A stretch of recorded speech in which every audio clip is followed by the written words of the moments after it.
Podcasting, drinking coffee and podcasting, talking about things. Oh, the podcast. Hello. Podcast. Welcome back to Podcast. I didn't know we were doing the thing. Oh. I was too distracted by how hot my coffee is. I know, mine's really hot too. Why is it gonna be like that? I don't know. I know that you need to have the coffee hot or the water hot to make the coffee.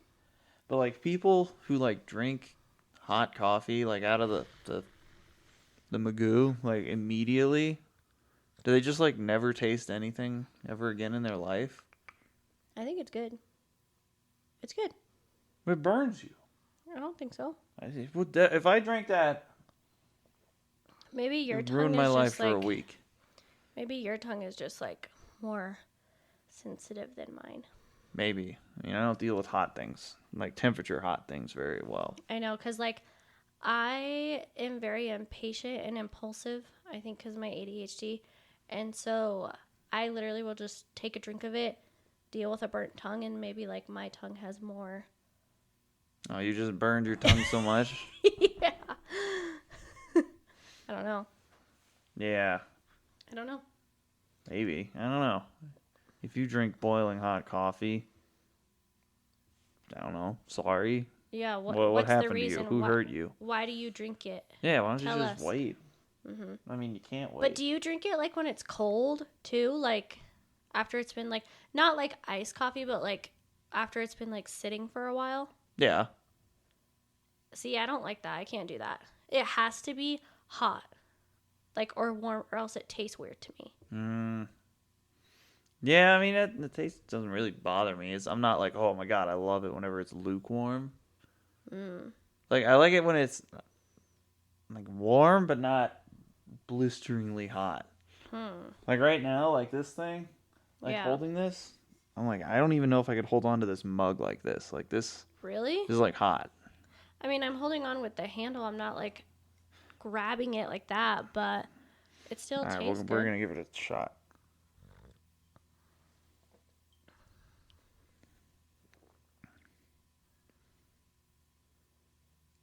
Okay, this one is good, but if it was any hotter, bad news.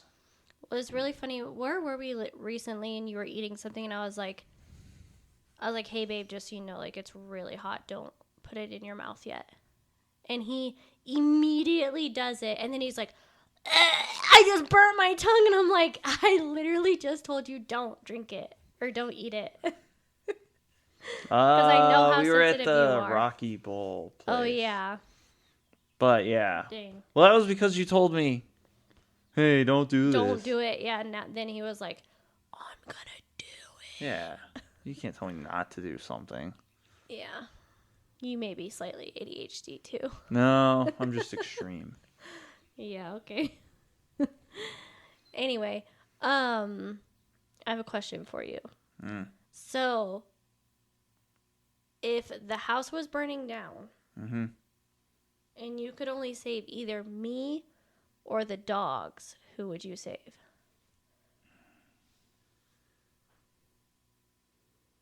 Both dogs? Mm-hmm. And you could save them at the same time. So here's my take on this. I want you to know I'm not tricking you right now. Okay. No. Here's my take on this. The dogs don't understand that the house is on fire. So they're not going to know to leave. Exactly. They need saving. Exactly. That was what I was hoping you would say.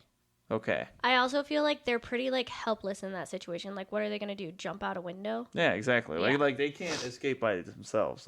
Yeah. Unless you're critically injured. Yeah. But, if you're just sitting in a house that's burning down and not getting out, I'm no, I'm not.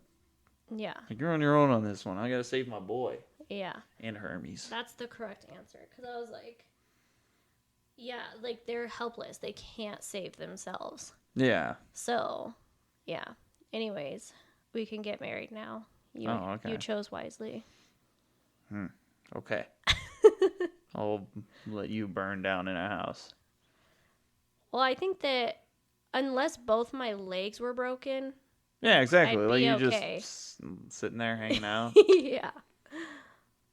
Yeah. Like I'd figure out a way somehow, I feel like. Mm-hmm. Yeah, but like you can't like what does the dog know what's going on? Yeah. I mean, they probably do have some kind of like instinct to like get out. I Yeah, I can't mean dogs imagine don't that they're just like just like, run into campfires. yeah. I'm sure they're But not just like, huh? yeah, but like if they're in like a room with the door closed, like Mm-hmm. yeah. Yeah. But I don't know. Yeah, I couldn't let that happen to my boy, Yeah, no the way. goose. Yeah, no way. So, podcast. Yeah, you have the topic. Yeah, we're talking about car stuff again. Big surprise. But we're going to educate on car terms today. So, another learning thing. So, it kind of ties into like stuff last time. This way, like if you go to a car show or like a car meet or anything, and people are chopping it up talking about cars, like you can just flex on people. So that's the goal of today, is to make it so you can sound like you know what you're talking about to some old guy with jean shorts and the boomer board. We'll start there, boomer board. That's like, and you know, at a car show where like people have like that plaque that like gives them all the specs on their car. Oh, is that called a boomer board? Yeah, because like the boomer people do that. Which I was gonna say actually that makes a lot of sense because I feel like it's only like old people I see doing that. yeah, and I mean like some of them are like really well done. Like they have like they're nicely made. Like they do the whole thing. Yeah, and it like matches their car. Yeah. Yeah. I don't know. I like them. I'm like, how did you learn how to use the internet to do that? Yeah. Oh yeah. Right now, like they like and these like they've been doing this for forever. Like this is like a thing. Like I remember They're going probably from like, the grandson, I need a boomer board. Come on, help me use Canva. no. Okay. Well, you can't call that to themselves. I think they'd get mad. But no, like they've had like really well done ones in like the 2000s. Okay, so if they don't call it a boomer board, what do they call it? I don't know, just a show board or something. I don't know if it had a name. But Oh. that's like the new internet trendy term for it. Oh. But I don't know. Here's my defense of them. I actually like them if it's like a built car or like something like you've done something like unique, and you can just like list all the quick specs on it. What I don't like is like whenever it's like a bone stock C6. Oh, and they Where put it's one like, out oh, there, this is the, one of 2,480 cars, and oh, mine has this options, blah, blah, blah, blah, blah. Yeah, and you're like, I could just Google that. Yeah, exactly. Yeah. Yeah, if it's something you can Google, you don't need to put it on there. Yeah, that's fair. But, like, if you've built a car, and, like, you're like, oh, I want to say that, like, it's got this unique transmission in it, or, like, oh, this is the engine that I put into it, and, like, blah, blah, blah, stuff like that. I'm like, that's cool. Or if it's like actually like historic stuff, like, oh, this car did such and such back in the 60s. I'm like, that's kind of cool. Yeah, that is kind of cool. Yeah. Yeah. Yeah, I like when they put like what they've done to it. Yeah. Yeah. Yeah, and that goes to like the whole built not bought thing. Which, I don't know, used to be like a pretty big deal. I don't really know if it is anymore. I think that I've just gotten older and, people can actually afford to buy stuff now. They're like my colleagues. But like for the longest time, like, if you had a hot rod and like all you did was just buy it, or like even if you just like go out and buy a brand new sports car, it's kind of not the same flex as like somebody that builds their own garbage. Yeah, well, because I remember like when we first started dating, there was we were at a car show and there was like a guy who had a really nice like old classic, and we were asking about him and he was just like, oh, I bought it like this. And I was kind of like, I didn't even know much about cars, but I kind of lost respect for him because I was like, dang, like you didn't even put any work into this thing. Yeah, no, yeah, that's kind of, it's like Yeah. It's kind of a weird area. I mean, like if you have the means to buy like a nice car and it's something you've always wanted, like, don't let somebody stop you from doing that. Yeah, I guess that's true, yeah. But, I don't know, on the same hand, it's like, don't try and like chop it up like against people that like have actually built their own car. Oh, I see what you're saying. Yeah. Because like, you know, it's a totally different like skill set. Yeah. So like, yeah, it's one thing like you can go out and buy like a brand new 2020 Mustang, and that doesn't make any less of a car person. Yeah. But like, I don't know. I don't know like quite the term for it, but it's like different levels and like I guess different directions of interest. Like if you want to like go out and like drive and like actually enjoy like going out on a mountain road and like pushing your car like on the street or like going to a track day or something, and you go out and buy like a Porsche Boxster and just leave it stock, like that's pretty dang cool. But then like, you know, then you start getting into bolt-ons, you put on different wheels and stuff. So that's gonna leads us into the next term. Bolt-ons. Bolt-ons? Yeah. What's that? So that's like Things you performance. bolt on? Yeah, like performance stuff that just like you bolt on. Like you don't really have to do any like thinking. Okay, so like, just performance stuff? I mean, it can be like performance stuff or like cosmetic stuff, but it's mostly whenever people say like, "Oh, my car's got full bolt-ons," that usually is like in terms of like engine stuff. Oh, okay. So I was thinking like, you know how like when people are like, yeah, I don't know, maybe this is just like a Colorado thing, but people will be like, yeah, I have a Jeep Wrangler, and then it's like got all this like extra stuff on it that's not stock. oh, like whenever they lift it and put like Yeah. wheels and stuff on. Yeah. Yeah, that's not really like Oh, bolt-ons. okay. All right. Because I guess even like some suspension is like bolt-on stuff. I don't know. That I know I'm more of an expert in like the engine side of stuff, so I don't know exactly what qualifies as a bolt-on in suspension. Like, are coilovers a bolt-on? Oh, okay. I don't know. I know if you have to modify your steering knuckle to get more angle, that's not a bolt-on, I wouldn't say. But Now I'm curious. Let's ask Chad. Chad? Oh, the Chat GPT. But yeah, bolt-ons are like cold air intake, slightly bigger turbo, headers, exhaust, like anything that like bolts onto the engine. Oh, okay. Oh, you've ran away. Yeah. Oh, Still listening though. okay. And that's like yeah, just something like you can throw on in like an afternoon. It's nothing crazy. What do you got going on? You can just don't mind. Oh, okay. All right. So, yeah, and usually they add like a little bit of performance.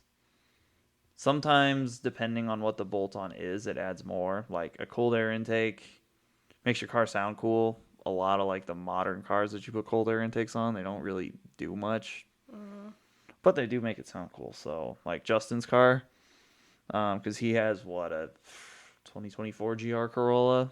I think so. Yeah. Oh man, and with the cold air intake he put on that thing, like you can really hear the turbo. So that's Oh, kind of really? cool. I don't know if it made it any faster, but I still haven't been in that car. I mean it's a nice car. Is it? Yeah, and it's more fun to drive than I thought it would be, and it definitely makes way more torque than I thought it would. I thought you'd have to like beat the absolute dog out of it, and it only made 300 horsepower from like 6,000 to 7,000 RPM, but it has a pretty big torque curve, which I don't understand how they did with a 1.3 liter engine. Just modern turbo technology is crazy. So, anyway, so bolt-ons, yeah, usually they're like more inexpensive. They don't take a lot of skill to do, obviously, so they're just bolt stuff on. You don't have to modify anything, no cutting, no welding. Okay, so he says yes. Adding a lift to a Jeep Wrangler is often considered a bolt-on modification. This term refers to parts or accessories that can be installed using existing bolts without needing to weld or make permanent modifications to the vehicle. Yeah. Yeah. Yeah, which I know that is the technical definition, because like at what point does it stop being a bolt-on build? To me, it's if you have to remove the cylinder heads. Like technically, yes, the cylinder heads just bolt on, but It says anything that's permanent. Yeah. Or that's not permanent. Yeah, I know. Oh. Like, I understand what that means and, like, kind of the term of it. This, I guess, is my interpretation of it. Oh, okay. Because, like, if you do, like, heads cam intake on a car, which is where you take the engine apart and then you put new engine parts on it, like, technically you're not cutting and welding on the engine block. But I don't really consider that a bolt-on. Oh, okay. So it's, like, bolt-on is, like, something that bolts onto the engine itself without disassembling it. And that's just me. So you can make your own term or whatever you want. Yeah. But if someone says their car has full bolt-ons, that usually means, like, they have a cold air intake, they have headers, they have an exhaust, they might have some suspension mods, maybe a tune. So it's, like, a little bit hopped up. Okay. Warmed over, as the old people would say. Warmed over? Yeah. Okay. That's my, I don't know. I love old person car terminology, and, like, I try to use it as much as I can. Yeah, why? Oh, because it's just the best. Like, souped up, hot rodded. Because, yeah, like, and then warmed over. What would Leroy say something like that? Oh, yeah, Leroy, yeah, he swears he has the 3/4 race cam in his 327, and he got the 327 because it revs higher than a 350. Which, all those are, like, kind of nonsense. But that's just, like, the way that they talked. It's hilarious. Oh, that's funny. So, but, yeah, okay. I know I threw a lot of terms out there, so we'll walk it back a little bit. I know, I was like, you lost me. Okay, all right. So, old person car terms. Okay. So, first we'll do warmed over. I thought we were doing... Oh, no. We don't need to, like, add to the list you already had. Oh. Well, yeah, I was going backward to explain the old person car terms. Oh, I think we should just stick with the new person terms. Oh, okay. We could do, like, a whole another one on old person stuff? Okay. All right. We'll leave you in suspense about what warmed over means. But, okay. New person car terms. So, sometimes people will refer to, like, heads cam intake as HIC. So, heads, or HCI. HCI. Okay. Yeah, it's mostly, like, abbreviated, like, if you see it on the interwebs. I don't think people really say that in person. So, don't do that. But, yeah, that's where, like, you put on a cold air intake, a set of cylinder heads. So, remember from the discussion last time where the doors were that, like, let in all the fuel? Yeah. You can take those off and put ones on that either squeeze things a little bit harder whenever it goes up, and that makes it have more horsepower, or, like, the holes where the air and fuel go in, they're shaped better for airflow, or they're just flat out bigger, so your car breathes deeper. So that's what, another thing to make it fast. Like, that's kind of what I have on the Camaro, because it has, like, aluminum cylinder heads, so it's a completely different material, and they're modern. They're not like the smog era heads that would come on a stock engine. But, I don't know, that car is so modified that there's hardly anything left on it. But, because that car also doesn't have a stock, doesn't even have a GM engine block in it anymore, but it's got a 383, which is a stroker engine, so that's our next term. Stroker engine? Yeah, so this is whenever you start getting, like, really into the craziness. So, remember how we had, like, the pistons moving up and down? Yeah. Like this, like, the action of it going up and down is the stroke. So a stroker is you're making the engine bigger by moving this further down. So the bigger the engine is, the more air it can pump through it, and that means the more horsepower it can make. So that's why, like, whenever you look at cars and it says, like, 5.3 liter, 1.8 liter, that's the volume of the pistons as they're going up and down. So a way to make a car have more horsepower is to make them bigger. And you can do that by either making the circles, like looking at it from the top, larger this way, or you can make them go further down. So whenever you have it go further down, that's called a stroker engine. Yeah. So that, because it's got a longer stroke, and that's what my car has. And that's what, like, Corey's car has. And another thing you can do is you can have it bored out. So that's what it's called whenever you make those bigger. And okay, sorry, I kind of got lost for a second. So if you already explained this, my bad. But what is the benefit of that? So by having your engine, the displacement is what it's called. Okay. So the more displacement you have, that's the more air your car can bring in, and the more air it brings in, the bigger the explosion is, so it makes more power. Oh. So that's why bigger engines usually are faster. And another thing you can do to kind of get more air into your car is you use a forced induction setup. So whenever your car like doesn't have a turbo or doesn't have a supercharger, it just runs without that stuff. That's called naturally aspirated. And like aspirated like breathing, because that's kind of what it's doing, is it's not having anything force air into the car. So it just sucks air in. Turbochargers and superchargers, they force air into it. So that's how they're able to make a lot of horsepower with not a lot of engine size. And not revving to 20,000 RPM. Interesting. Okay. Yeah, so that's why Justin's car, even though it's a 3-cylinder, it makes, I don't know, close-ish horsepower to like what's in the Corvette.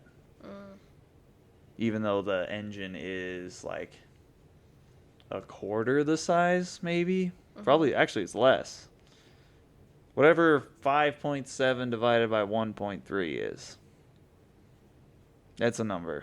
Somebody out there knows what it is. I'm like, I don't know. Anyway, whatever that number is. But a turbo, so how turbo works is you got your exhaust gas, right? So your engine breathes. So it goes in through one side and then out on the other side. And as it's going out, it hits a little fan. So there's 2 fans on a turbo. There's one on this side. This is what's normally called the hot side. Or, gosh, I can't remember. I think it's the turbines. I can't remember what the actual technical terms are. But the air hits that side of it, and there's a shaft that connects it to this side of it. We'll call it the cold side.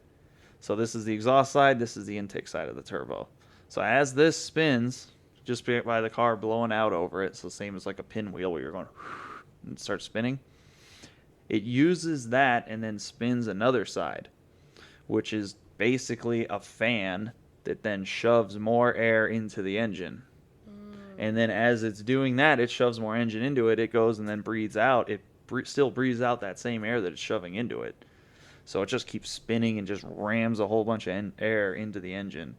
So the more air you have means the more fuel you can burn, because back in chemistry land, you need a certain amount of air particles to a certain amount of gasoline particles to have a reaction, which the stoichiometric ratio for a gasoline engine is 14.7 parts of air per 1 part of gasoline. So you have to have, and really you want to run closer to 12. Probably even a little bit fatter than that if you're running a lot of boost, but anyway. I just saw something walk by in the alley. I saw its little feet under the thing. Under the gate? Yeah, and I think that's probably what happened earlier when Hermione was like... Oh, yeah, they get that. But, so the more air you can put in your car, the more gasoline you can put, which means the bigger explosion you can have. You want a bigger explosion? Oh, yeah, because that's what makes you go fast.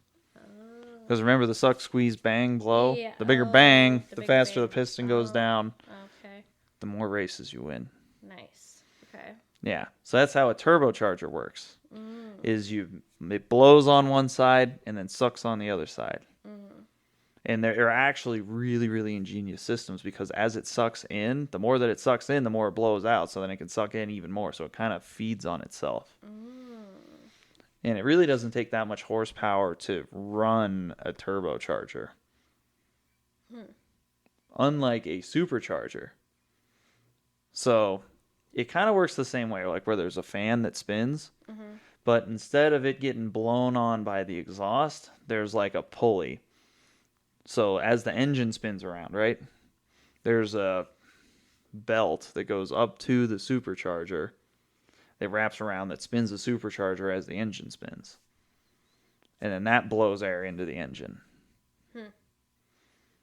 And they usually sit on top. Well, I guess there's two different times. There's like a centrifugal time that they go off to like the side, and then there's a tube that puts it in, and that sometimes that runs through an intercooler. A little more intense. I know. I was gonna say, no offense, but in some of your explanations, at some point you just like completely lose me. Oh, I know. We're coming back. Like I said, there's that one that I'm covering it so that the nerds who watch this are like, oh, this guy doesn't know what he's talking about. Technically, superchargers aren't always on top. So that one's for the nerds. Okay. But for the most part, where this is going is a lot of times. Remember, our podcast is for couples. Yeah, I know. Okay, so there are women who are listening to this who are like, I'm not listening to this anymore. Yeah, but then there's a guy that's like, oh, he's not going to know what he's talking about. I think you'll be okay. Well, it would have been fine. But anyway, whenever you see like a car, like in Fast and Furious, right? Well, you know the black Charger Dom Toretto drives, bald guy? Yeah. And it's got that thing sticking up out of Dom is. You don't have to say well, that. Suddenly now I can get to... Anyway, that guy in his car, it's got the thing sticking up out of the hood.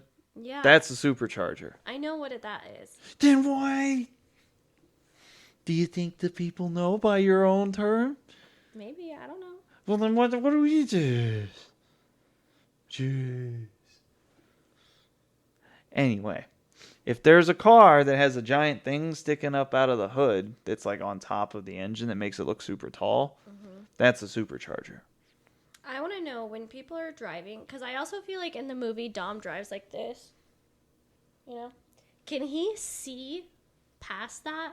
Oh, no. No, I've never driven cars like that have those. Yeah. Either that or like a giant tunnel ram that sticks up through the hood. But I've ridden in a couple.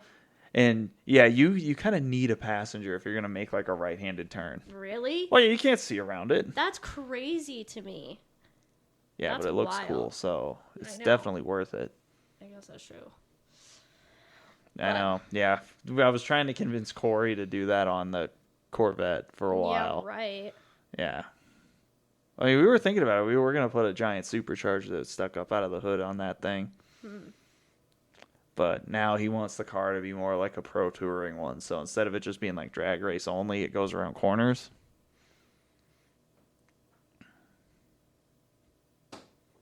He wants it to go around corners? Mm-hmm. Oh. Is that what pro touring means? Yeah, yeah. Okay, so when we go to like the PPIR, Uh-huh. there's like the side where they do like the drag strip, and then that over there that like my uncle likes to do. Yeah. That's pro touring. So that one's called autocross. Pro touring is Autocross, whenever okay. you take like an old school American muscle car and you put it on an autocross. So pro touring is a type of car. Okay. It's not a type of race. Okay. So he likes that more than like drag racing? Well, that's kind of what he wants to set up his car to do. Oh, okay. I don't think he's ever done it. Oh. Well. There's no time like right before having a baby to Yeah. learn how to do something dangerous. Well, it's not that dangerous.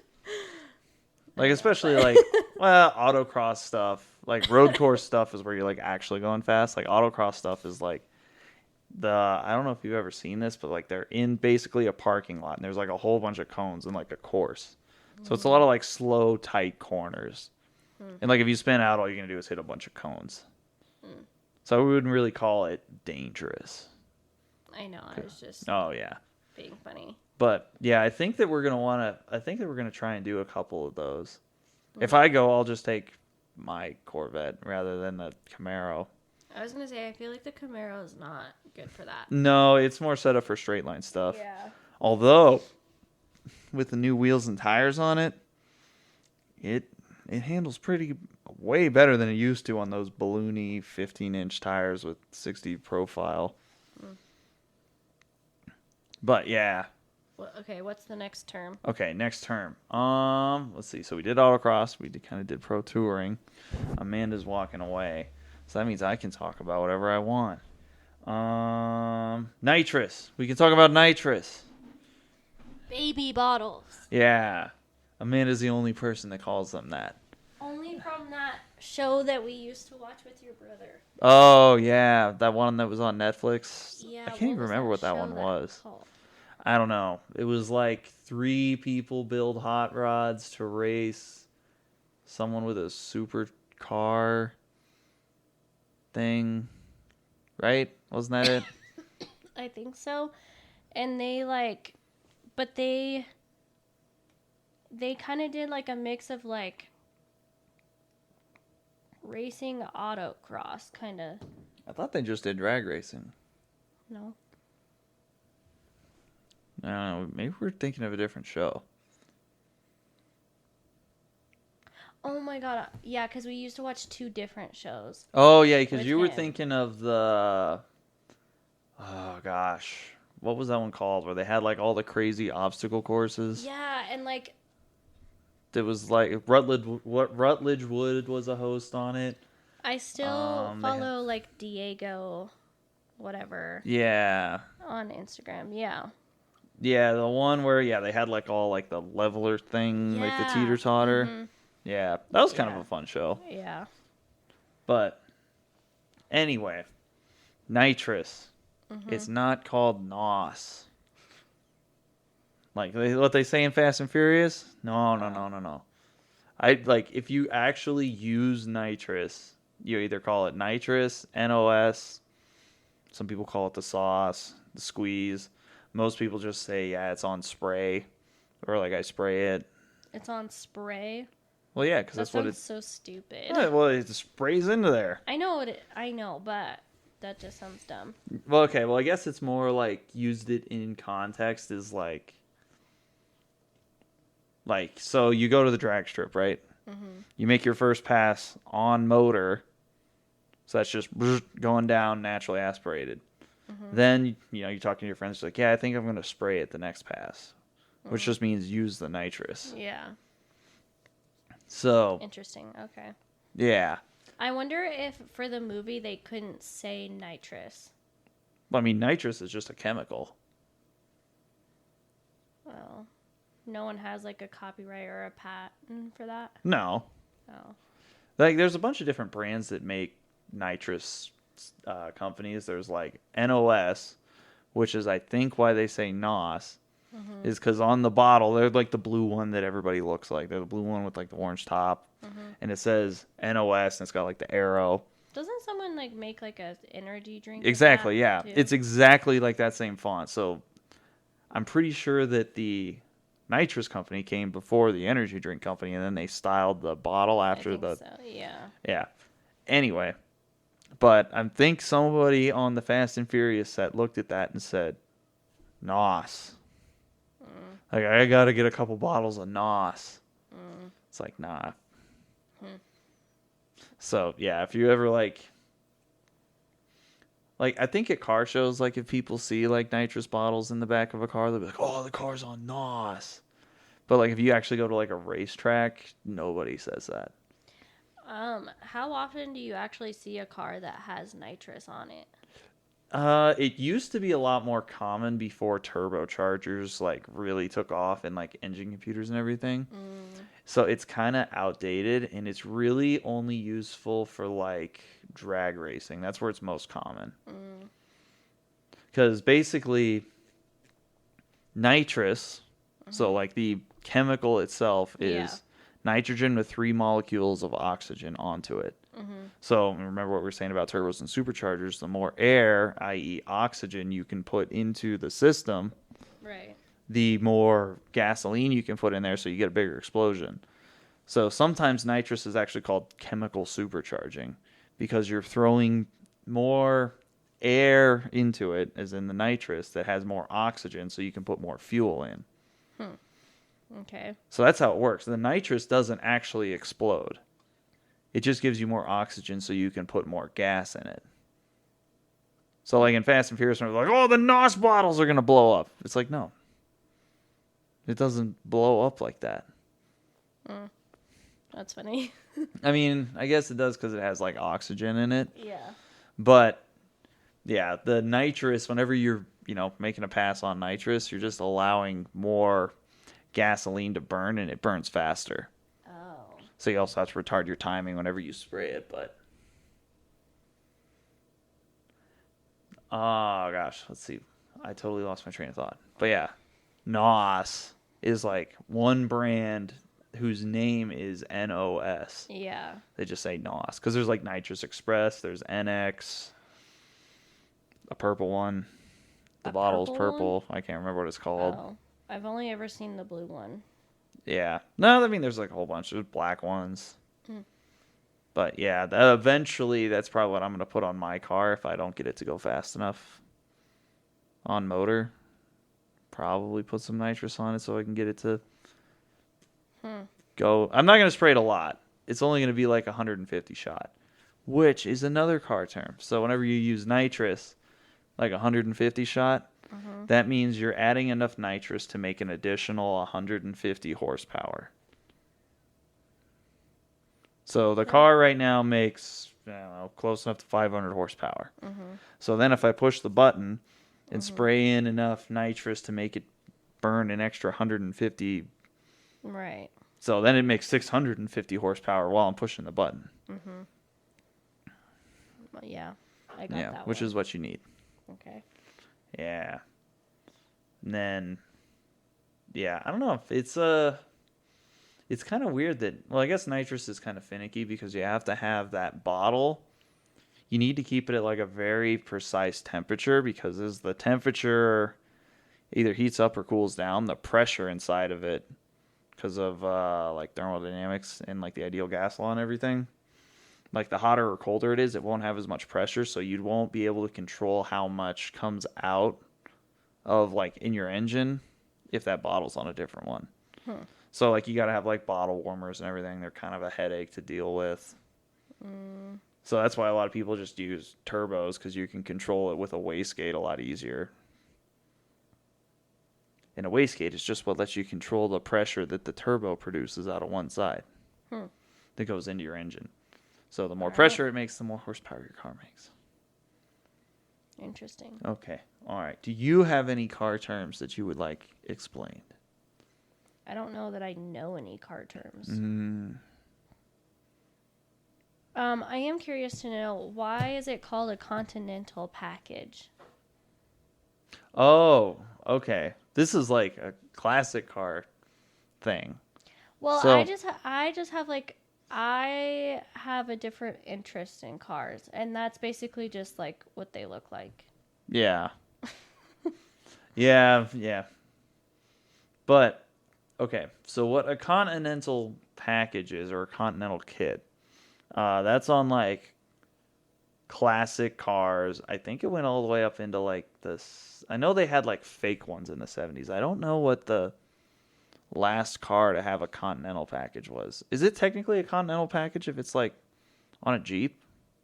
Because they have the tire on the back. Because that's what it is whenever you have like the tire that's like rests in the bumper. Yeah. And like Jeeps have them on the back, so I don't know if that counts or not. Let's ask. But anyway, I actually don't know the origin. I'm assuming it's because it started on like a Lincoln Continental. But I don't know where that term came from.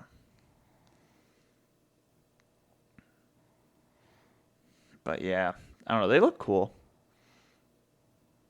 I like them. I don't know. I kind of like them better on, like they look really cool on 50s cars, like Tri-5 Chevys that have them, Thunderbirds that have them.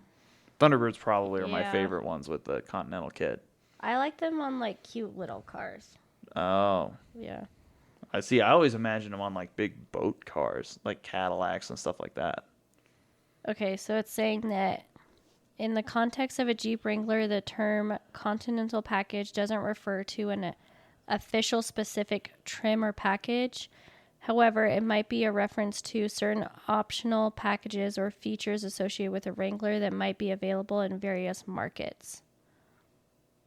I think you might have asked it the wrong question. Yeah. I think that you need to say, is the tire on, or I don't even know how to ask that.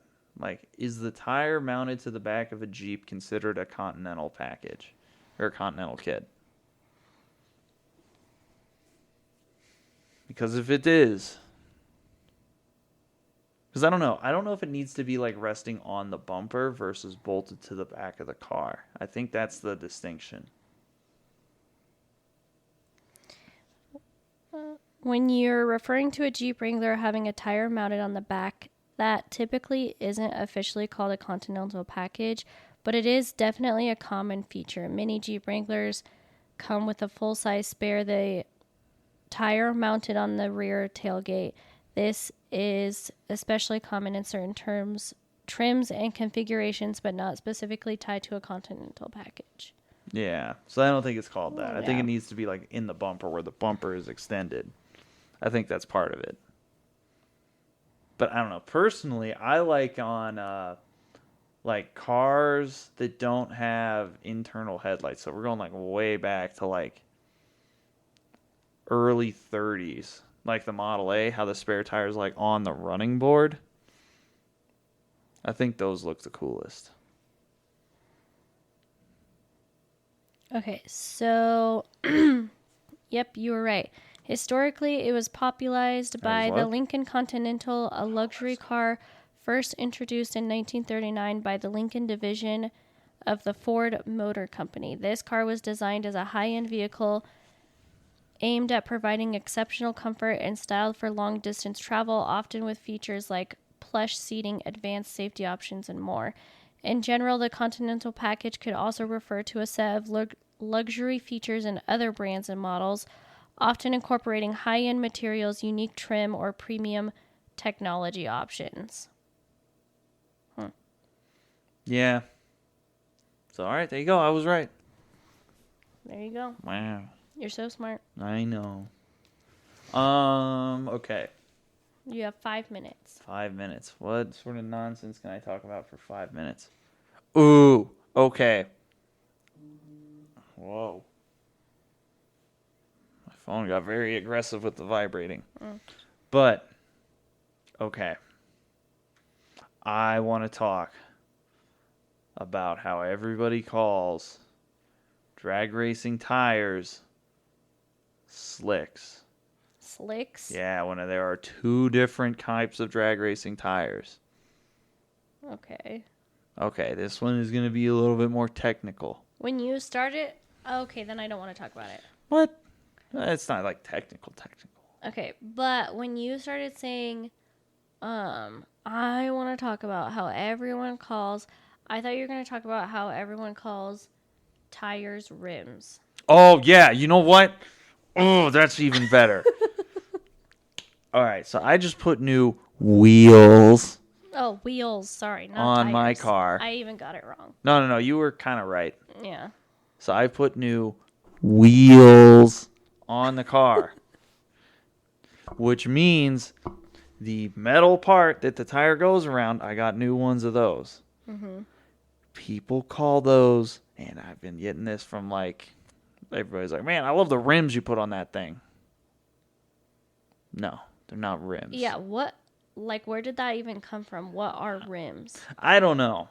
I think this might be another like Fast and Furious dub, like 2000s sort of thing. Or like rappers were like, I got rims on the thing. Like stuff like that. Like, I got to check out my rims. Did it start with the rims that were like, they would be spinning even when the The spinners? Wheel, yeah. I mean, maybe. I don't know. But like at some point, people started calling wheels, which is the metal bit without the tire, rims. And then this is like a whole debate thing. So this is more of my opinion on it that's correct and right. So if your opinion's different, you're just wrong. But yes, and then because there's some people that are like, it's a rim. To me, like a rim is the part of the wheel that like the tire mounts to. So it's like the very outside part of it. Mm-hmm. Like that is the rim. The whole wheel is not the rims. And like, there's some people that are like, well, actually, the rim is the metal part, and the tire is a separate thing. You put them together, you get a wheel. And to those people, they're nerds. So it says, yeah, because it's the most like visible part, then people just call it that. Like, because the rim is the most visible part of the wheel, they call it just like the rims. Yeah. I guess. That's clown Yeah. shoes. So anyway, that's oh my gosh. And like that's one of those things that's like kind of, I don't know. I guess people get snooty about it. Yeah. I guess including me.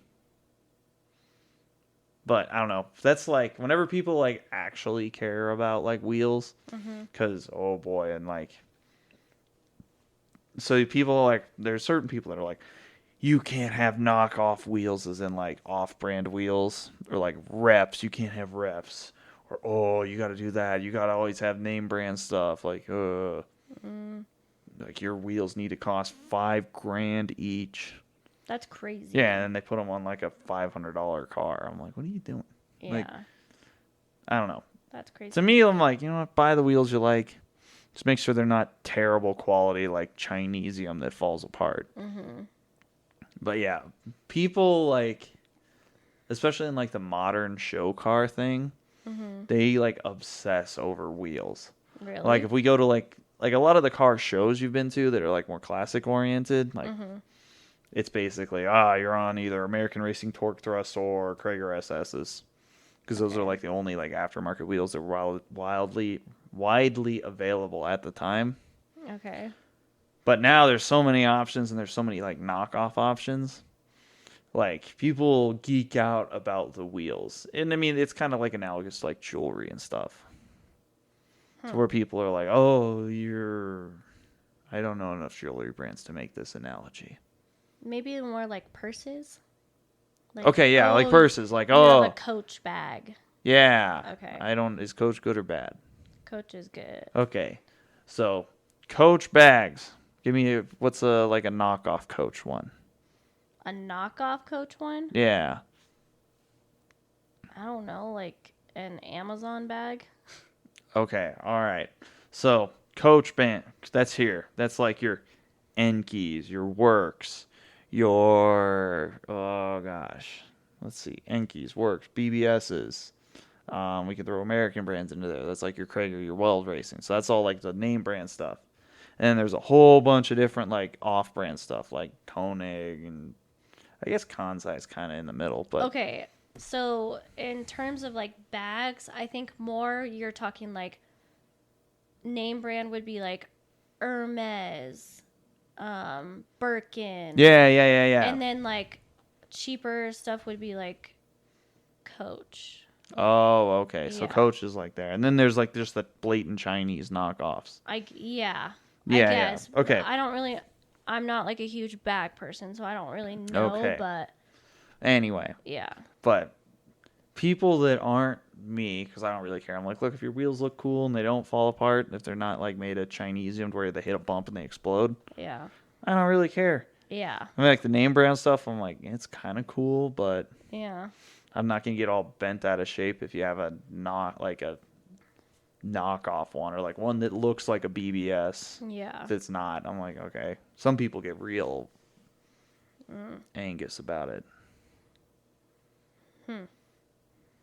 Interesting. but not me. I'm like, make your car look cool, but make it safe. All right. You That's- heard it here. Make Yeah. it cool but safe. Mm-hmm. So there you go. Well, now we know it's not rims, it's wheels. Yeah. Yeah. Like if you see a car that has nice wheels on it, like the metal bit, don't say rims. Like, Okay. man, I love the rims on that thing. I'm Okay. like, nah. I All guess right. unless it's a donk. A what? A donk. What is that? That's like the cars that have like the giant wheels. Oh. Like, you know what I mean? Like Yeah. Yeah. It's not really a thing where we live. Mm. I like hardly ever see it now. Oh. But I think anything that's got bigger than like 22s is technically could be considered a donk. But really, donks are like Is that where you can late like 60s. barely see any tire? Yeah, kind of. Yeah, where they're like super low profile, but Yeah. the cars look like lifted up off the Yeah. ground. Yeah. Yeah. Yeah, that's the whole thing. There's people that make don't them like like that. stupid fast now. Yeah, there's people that run like 9s on donk wheels, which is crazy. Yeah, I don't like it. It looks weird. Yeah, they're an acquired taste. I don't fully understand that either. Me either. Anyway, I think we're heading out for today. Okay. Thanks I for gotta coming nerd out to about our stuff. learning terms. Yeah. Go to a car show. Go to a car show, yeah. Now you know. Yeah. Now you can call us some poser for running reps. Yeah. Now you can ask some old man to see his boomer board. Yeah. And ask him if he's got a Continental package on his car. That's true. And now you know what a turbo does and what a supercharger does, how nitrous works. And you can ask him what wheels he's got. Yeah. Yep. Most of the time it's going to be Krager SS's All right. or American Racing Torque Thrusts. You got Krager SS's on them wheels. On them tires. There you go. So, all right. All right. Goodbye. Bye, guys. Adios. Are we off the air? Yeah.